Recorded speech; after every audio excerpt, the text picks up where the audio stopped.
ناظرین گرامی، ایران، اسرائیل اور امریکہ کے درمیان جو کشیدگی ہے وہ آخری حدوں کو چھو رہی ہے۔ تمام تر تفصیلات میں شارٹ ٹائم میں آپ کے سامنے رکھنے جا رہا ہوں کہ اب تک کی صورتحال ہے کیا۔ جب آج دن 12 بجے تقریباً اسرائیل نے ایران کے شہر تہران پر بمباری کی، جس کے نتیجے میں بھاری نقصان اٹھانا پڑا ایران کو۔ اس کے بعد جیسے جیسے ٹائم گزرتا گیا اور ایران نے ریٹیلیشن شروع کی، سب سے پہلے ایران نے جو اپنے میزائل ہیں وہ تل ابیب میں مارے ہیں۔ جب نتن یاہو ایک تقریر کر رہے تھے، ایک تقریب سے خطاب کر رہے تھے اور جنگ کے حوالے سے بتا رہے تھے، تو سائرن بجنا شروع ہو گئے اور تل ابیب میں ایرانی میزائل جا کر لگے ہیں، جہاں پہ بڑے پیمانے پر اسرائیل کا نقصان ہوا ہے۔ اس کے بعد سے جھڑپیں جو ہیں وہ شروع ہو گئی اور امریکہ نے واضح طور پر پیغام دیا۔ صدر ٹرمپ میڈیا کے سامنے آئے۔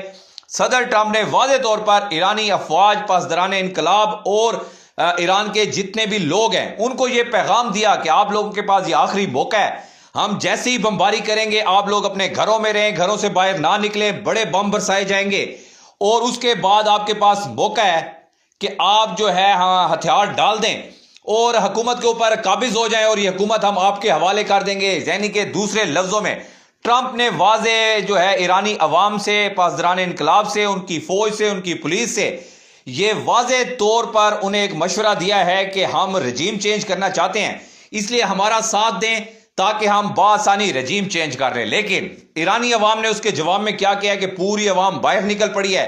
روڈوں کے اوپر اس وقت باجماعت نمازیں ادا کی جا رہی ہیں، نوافل ادا کیے جا رہے ہیں اور ٹرمپ کو دو ٹوک جواب دے دیا گیا ہے کہ ایرانی عوام جو ہے وہ اپنی خود مختاری پر کبھی بھی کسی قسم کا کوئی سمجھوتا نہیں کرے گی۔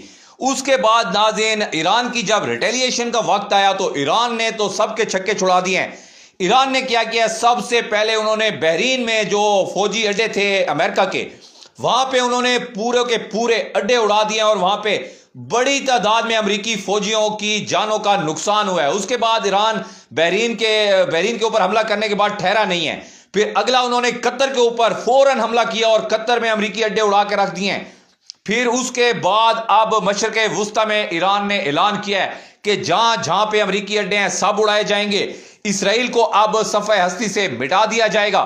اور اس دوران جب جیسے ہی بحرین اور قطر کے اوپر حملے ہوئے تو اب اطلاعات یہ بھی آ رہی ہیں کہ سعودی عرب کی جو ایک بیس ہے، جو کہ امریکہ کی بیس ہے سعودی عرب میں، یا ہم کہہ سکتے ہیں فوجی اڈا ہے، اس کو بھی ایران نے اڑا دیا۔ اب یہ تازہ ترین یہ بھی اپڈیٹ آ رہی ہیں ناظرین، اس کے حوالے سے جیسے ہی زیادہ کنفرمیشن آتی ہے تو انشاءاللہ اگلے پروگرام میں آپ کو بتاؤں گا، لیکن اب تک یہ اطلاعات آئی ہیں کہ سعودی عرب میں بھی اڈوں کو اڑا دیا گیا ہے۔ اس کے بعد پھر اسرائیل کی جانب سے ایک بڑا شدید قسم کا حملہ کیا گیا ہے۔ ایران میں ایک پرائمری اسکول کے اوپر حملہ کیا گیا ہے جس میں 36 طلبہ جو ہیں وہ شہید ہو گئے ہیں۔ تو اب یہ سلسلہ رکنے کا نام نہیں لے رہا ہے۔ سپریم لیڈر کے حوالے سے کہا گیا تھا کہ ایران کے جو وزیر اعظم ہیں اور سپریم لیڈر ہیں ان کو نشانہ بنایا جائے گا۔ اس حوالے سے یہ اطلاعات آ رہی ہیں کہ وہ محفوظ مقامات پر ہیں اور ان تک پہنچنا نہ تو اسرائیل کے بس کی بات ہے نہ ہی امریکہ کے بس کی بات ہے۔ دوسری جانب ایران نے کہا ہے کہ یہ جو بچے شہید ہوئے ہیں ان کا ایسا بدلہ لیا جائے گا، پوری دنیا دیکھے گی۔ تو اب تل ابیب میں بھی بہت ساری جگہیں جل رہی ہیں، تہران میں بھی بہت ساری جگہیں جل رہی ہیں۔ اس کے علاوہ سعودی عرب کی بھی خبریں آ رہی ہیں کہ وہاں پہ بھی اڈے جل رہے ہیں، قطر میں بھی اس طرح کے حالات ہیں، بحرین میں بھی اس طرح کے حالات ہیں، یو اے ای میں بھی اس طرح کے حالات ہیں۔ تو پورا خطہ اس وقت آگ کی جو ہے وہ لپیٹ میں ہے۔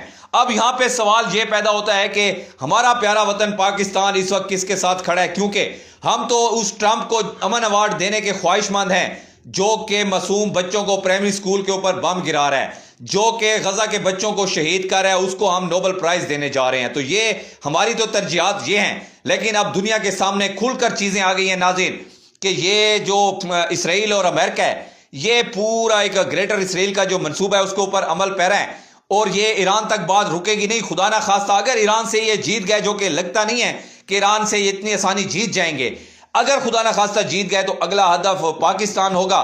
یہ بات آپ لکھ کر رکھ لیں کیونکہ پاکستان میں بھی حالات خراب کیے جا رہے ہیں۔ اور دوسرا جو ٹرمپ کا کل بیان آیا ہے کہ پاکستان افغانستان کے ساتھ بہت اچھا کر رہا ہے اور میں اس کی بیک پہ کھڑا ہوں، تو یہ ایک بہت بڑا بیان تھا جس کے بعد پاکستانیوں کو سمجھ آ جانی چاہیے کہ کیسے دو مسلمان ممالک کو لڑایا جا رہا ہے اور لڑوانے والا کون ہے، یہ آپ سب کے سامنے ہے۔ تو یہ ساری ڈیٹیل ہے۔ آپ اس والے سے کیا رائے رکھتے ہیں؟ اپنی رائے کا اظہار کمنٹ سیکشن میں ضرور کیجئے گا۔